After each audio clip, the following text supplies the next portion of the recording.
Hi, welcome back. I am Professor VjGutWell in channel GutWell. In the previous episode, we have seen that you are not alone in this world, and this is how you have co-evolved with your microbes and they stay with you throughout life.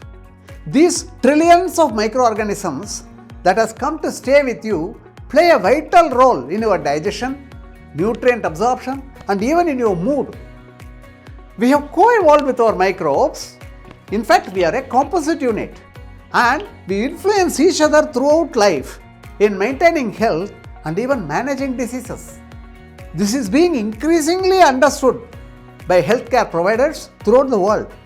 In fact, this realization has started transforming the way one looks at how healthcare is taken care of.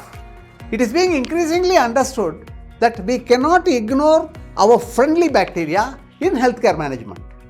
Therefore, it is very important for us to know how and from where we acquire these microbes. To understand this, we should take a look at the fascinating story of human birth. Please believe me, human birth is something beyond the struggles of the mother and the fascinating journey of the fetus. It is much more than that. It is a miracle of life itself. Let us take a look at this incredible story. To start with, you are in the womb, uterus as it is called, which is the hidden heaven, an universe of its own, in fact a cozy environment where the faint hum of the mom's heartbeat is a lullaby as you sway in the warmth of the amniotic fluid in total peace and comfort. Never again you are going to get it in life once you emerge onto the earth. In fact, your voyage starts as you enter your mother's birth canal, head on. Learning your first lesson in life, you know what? To struggle. As you navigate through the birth canal, propelled by the mother's mighty contractions and ultimately emerging on earth. This is the grassroots level exposure of how to struggle in life, to be had thereafter throughout your life.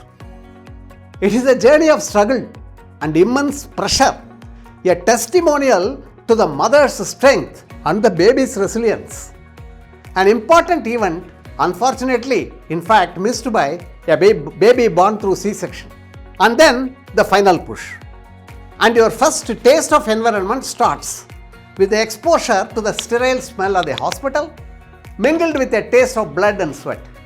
And this is when and where you take your first breath with a cry, breaking the sterile silence, declaring your arrival. And then you are with your mom, side by side, skin against skin, and her first touch, the maternal bond, brings you the eternal pleasure. You are out there, and your future at this point is a blank canvas. Lot of possibilities, successes and failures, ups and downs, pleasures and pain, all awaiting to be painted on the canvas, which we call as human life. In this fascinating story of human birth, there are three important players. So far we have talked only about two of them, the mother and the fetus. The third important player is the microbes. That of the mother, along with their genes, known as the microbiome, subsequently to be transferred to the fetus. You get the first taste of these microbes as you pass through your mother's birth canal, which is filled with specific species of microbes which you swallow as you struggle your way through the birth canal. These microbes, which are amongst the first to reach your gut, predominantly settles down in your intestine. Thus, the first bacteria is successfully seeded by your mother in the process of your birth. The next dose of microbes come to you from the mother's milk.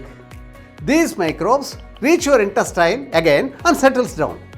This process of seeding of the microbes while you pass through the birth canal and feeding through when you take your mother's milk are two important events that help you to obtain the microbiome that is very essential to keep you healthy throughout your life.